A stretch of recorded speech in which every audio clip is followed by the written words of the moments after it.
let's take a look at Delta, right? Delta, if you look at their balance sheet, their income statement, they've grown their income quite nicely from 2016, 2017, 2018, 2019. Their net income and things like that have been not as steep as an increase. It's been kind of like flat, even down in some years. So this is not a growth story. So this would be a growth play if you were to invest at these levels. And then just thinking about what's the most important thing right now is for the consumer to come back. What do these businesses need? What do these airline companies need? They need people flying. So Yes. in these uncertain times, these economic uncertainty, there's no telling and there's no answers right now for when this will be over, when economic activity will go back to what it was. And even if there will be a V-shaped recovery and we'll get back to the pre-coronavirus levels very soon, or if it'll be kind of like a U-shape and we'll just have moderation and consolidation at levels. But it's just kind of a risk right now to tell. So I don't want to make this too long, but all in all, that's fine. Delta Airlines, like I would say it could possibly be a value play right now because it's going down a lot. The PE ratio is very low right now. I think when last I looked at it, it was around 3.46 or something like that. Yeah, so it's very low right now. So I could see it as a value play. You would just have to look at the risk reward ratio right now. But at some point, I believe in the future that obviously people will need to fly. People will be flying around again. It's a big airline company. The government is helping out. They just drew down some money from their credit facility.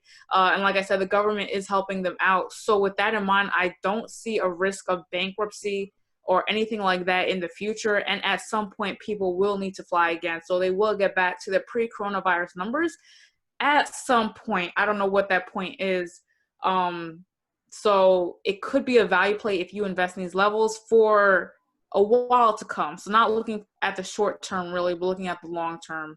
So that's one thing for Delta. For Carnival Cruises, I think it's a little bit of a different story just because, Carnival Cruises and all these cruise lines, like they don't register in the US. So they register in all these different countries outside of the US, just like tax purposes. And for this reason, these companies were not included in the government help. So they have a little bit more risk, I think, at the point of like bankruptcy and all these different things. So they're a little bit higher risk for things like that. So I would just say I personally would not invest in like a cruise line right now. And also just thinking about when we get back to economic activity, people are still going to be worried about their health.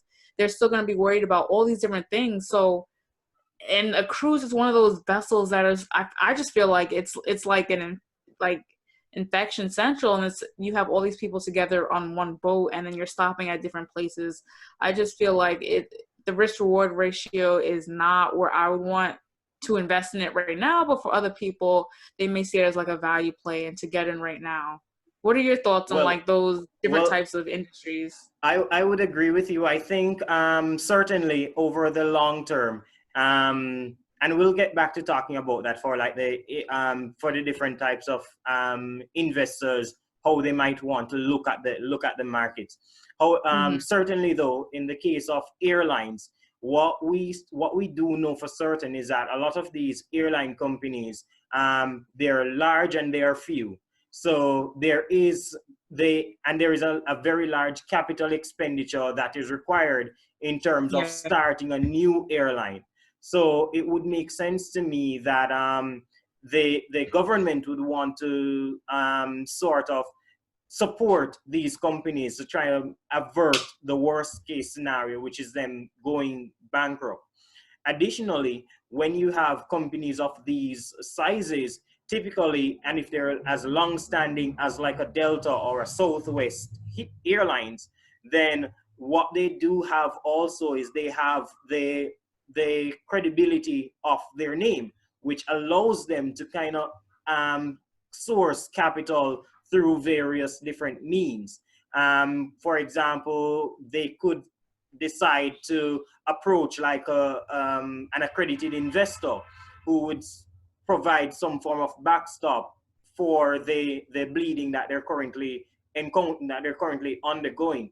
Additionally, they could always come to the capital markets in order to sort of raise additional funds, whether that's via a preference share issue or a rights issue or something like that. So in terms of the airlines, I do think that over the long term, they do represent more of an essential service than, say, a cruise line or that the cruise industry, which represents more, in my view, of a discretionary spend. So in terms of the, as you mentioned earlier, the risk reward ratio, I would say one is safer with the airlines, especially if they're looking over the long term and they're adopting somewhat of a value investing philosophy around investing in those stocks. So if you're looking, say, 10 years, 5, 10 years, 20 years down the line, quite likely these companies will be more profitable at those points in time, and we would look back at this time and say what a bargain they were.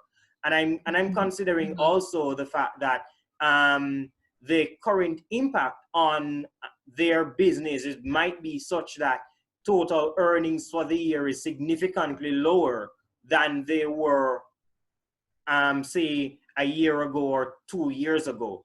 I can imagine certainly where revenues would have seen a massive fall off in the airline industry. Some analysts are projecting an 80% fall off in revenues for airlines over the next, say, 6 to 9 months.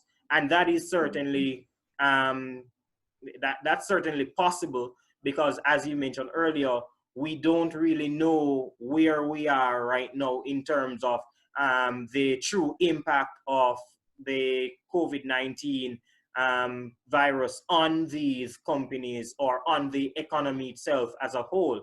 That is truly yet to be seen. So certainly I would be leaning more towards the airline companies if it was that I was investing for the long term and particularly investing with a small amount of capital at this point in time. I agree. And I can't wait for the numbers to come out, like when they have their earnings, just to see the impact of all of this.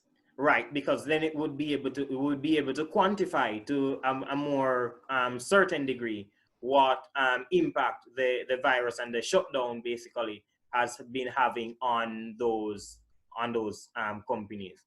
Our approach has been, we call it a 1/3 strategy. So we're still looking to participate in the market based on the fact that some of these value companies are down as significantly as they are. We're seeing value companies that are down 40%, 50%, even as high as 70%.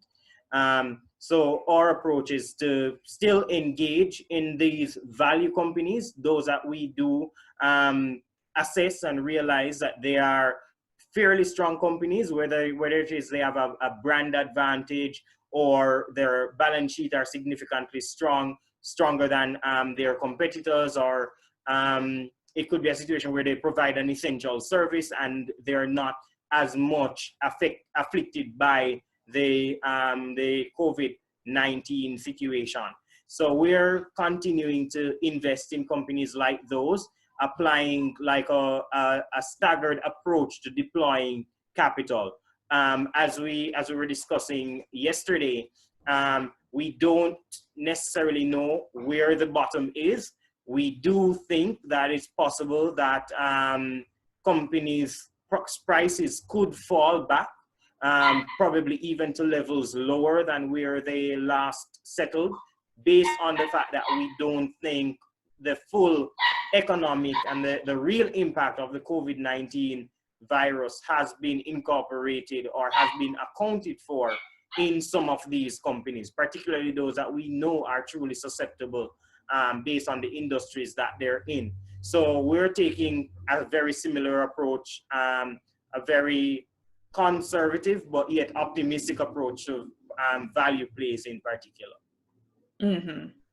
Thank you guys for checking out this video. If you really like this video, please give me a like, subscribe to this channel if you want to see more videos like this. Leave a comment down below, like what companies are you looking into right now during this like the pandemic? Like which companies would you invest in right now? And then also, if you enjoy this talk with Deveroy Davis, please check out his channel. It's in the description below. Make sure to like and subscribe.